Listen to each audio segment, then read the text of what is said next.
My dear friend. Enfin bon, je ne vais pas continuer, vous êtes peu nombreux à parler allemand ici.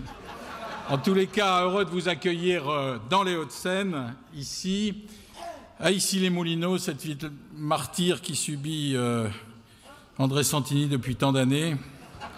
J'en profite, il n'est plus là.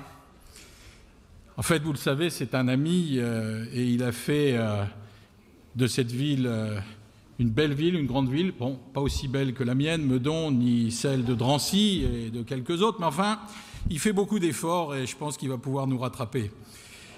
En tous les cas, rassurez-vous, je vais être très court, vous avez déjà eu beaucoup de discours ce matin et nous attendons plus particulièrement celui, évidemment, de Jean-Christophe.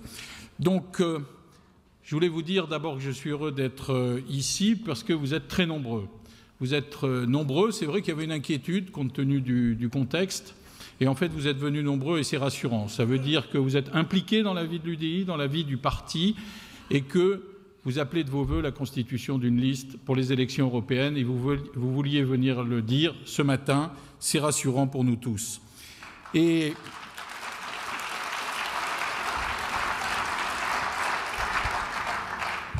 beaucoup déjà a été dit sur l'Europe. L'Europe, c'est notre marqueur, c'est dans notre ADN de centriste. Et si nous n'en parlons pas, on se demande bien qui en parlerait. Imaginez, j'ai essayé de me poser la question tout à l'heure, imaginez ce que serait notre continent, ce que serait notre pays s'il n'y avait pas l'Europe. Voyez ceux qui contestent l'existence de l'Europe sur nos extrêmes. Et même ceux qui contestent un peu moins, qu'on appelle les eurosceptiques. Aujourd'hui, quand vous voyez se débattre la Grande-Bretagne et ses difficultés pour quitter l'Europe, imaginez ce que seraient nos difficultés si demain, par malheur, il y avait un référendum et que nous devions quitter cette Europe. Aujourd'hui, nous ne souffrons pas d'avoir trop d'Europe, nous souffrons de ne pas avoir assez d'Europe. La plupart des grands problèmes qui nous accablent sont des difficultés, sont des préoccupations qui méritent que l'Europe s'en saisisse et s'en saisisse davantage. Comment pouvons-nous continuer à aborder le problème migratoire si nous ne le faisons pas au plan européen? Est-ce qu'on va continuer à laisser passer des bateaux sur nos côtes, à leur faire coucou depuis Marseille ou la côte méditerranéenne pour leur montrer la direction de Malte ou de l'Espagne? Ça ne peut pas durer comme ça. Ça ne peut pas durer comme ça. Est-ce que vous croyez que sur le plan social, on peut continuer à ne pas régler le problème des travailleurs détachés? Est-ce que vous croyez qu'on peut continuer durablement à envoyer des troupes que nous sommes les seuls à soutenir et à payer en Afrique pour juguler le terrorisme? Est-ce que vous croyez que dans bien d'autres domaines dont je vous épargne l'énumération, on peut continuer à vivre comme ça? Et sur le plan commercial, pour ne citer que ces deux derniers sujets, faire face aux États-Unis ou à la Chine, seul, sans précaution, sans dialogue avec les autres pays européens. C'est impossible. Si nous voulons que la France soit une France forte, il faut que l'Europe soit une Europe forte. Seuls, nous ne pouvons pas y arriver, ou alors nous laissons les clés à M. Trump et au président chinois. C'est impossible.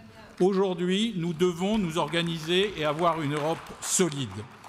Alors bien sûr, on va nous dire, et nous on nous le dit régulièrement aux uns et aux autres, avec qui allez-vous aborder cette élection européenne? Comme si nous devions nécessairement être avec d'autres pour conduire ce débat. C'est vrai que dans le passé, nous l'avons souvent fait. Aujourd'hui, nous voulons prendre le volant. Nous ne voulons plus être à la place du passager.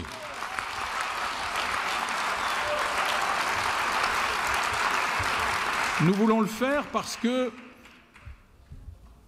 il nous est arrivé trop souvent d'abdiquer. La dernière fois, c'était aux élections présidentielles. Pour tout un tas de raisons internes sur lesquelles je ne vais pas revenir, nous n'avons pas été en situation d'avoir notre propre candidat. On connaît la suite. Donc aujourd'hui, quand on est dans un parti politique, il faut exprimer ses idées et il faut avoir des candidats pour les porter. Et ce qu'on va proposer, ce que je proposerai, je l'ai déjà fait à Barcarès devant beaucoup d'entre vous, c'est d'avoir notre propre liste aux élections européennes pour défendre nos propres idées et ne pas porter nécessairement celles des autres. Aujourd'hui, Vous voyez bien que les partis politiques, comme les syndicats, malheureusement, font l'objet d'une forme de discrédit. Quand vous regardez l'état de l'opinion, quand vous lisez les sondages jour après jour, on voit bien la difficulté de se retrouver, d'exister, de s'affirmer, parce que les Françaises et les Français mettent tous les responsables des partis à peu près au même niveau en disant « si on en est là aujourd'hui, quelque part, c'est parce que vous avez tous failli ». Quelque part aussi, c'est vrai. Tout le monde a été ou a pu participer par son soutien au gouvernement et tout le monde a une part collective de responsabilité dans la situation que nous connaissons aujourd'hui. Il ne faut pas se le cacher.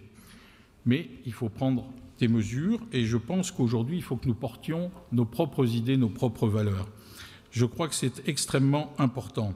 Alors, dans un instant, Jean-Christophe va nous dire sa vision et sa façon de voir les choses, comment aborder ce mois de mai qui arrive. Je crois que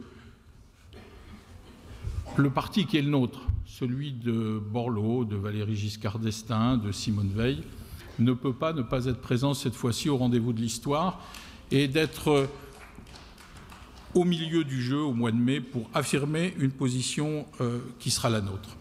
Nous nous battons, nous, avec mes amis du groupe de l'Union centriste au Sénat, jour après jour, et souvent, nous développons des idées, des thèmes qui sont en rapport avec l'Europe. Je vois Nathalie Goulet qui est au premier rang. La fraude fiscale, c'est un sujet européen. Il faut qu'on se batte au plan européen. Il y a beaucoup d'argent en jeu et il n'est pas normal que des grandes entreprises fraudent, tout simplement parce qu'ils trouvent des pays complaisants. Sur le plan financier aussi, avec Vincent Delahaye ou avec Vincent Capo-Canellas, tous les jours nous nous battons. Mais il faut cette forme d'organisation et nous sommes les seuls à pouvoir le dire parce que les autres vont chercher des accommodements, soit contre l'Europe, soit parce qu'ils vont chercher des formes d'accommodement au plan international et en particulier au niveau du gouvernement. Alors aujourd'hui, il faut que nous puissions nous défendre, il faut que nous puissions agir, il faut que nous puissions porter ces idées-là et je crois que s'il fallait un médicament, le docteur Lagarde va nous le prescrire dans un instant, c'est d'avoir un peu d'UDI tous les matins au réveil. Merci de votre attention.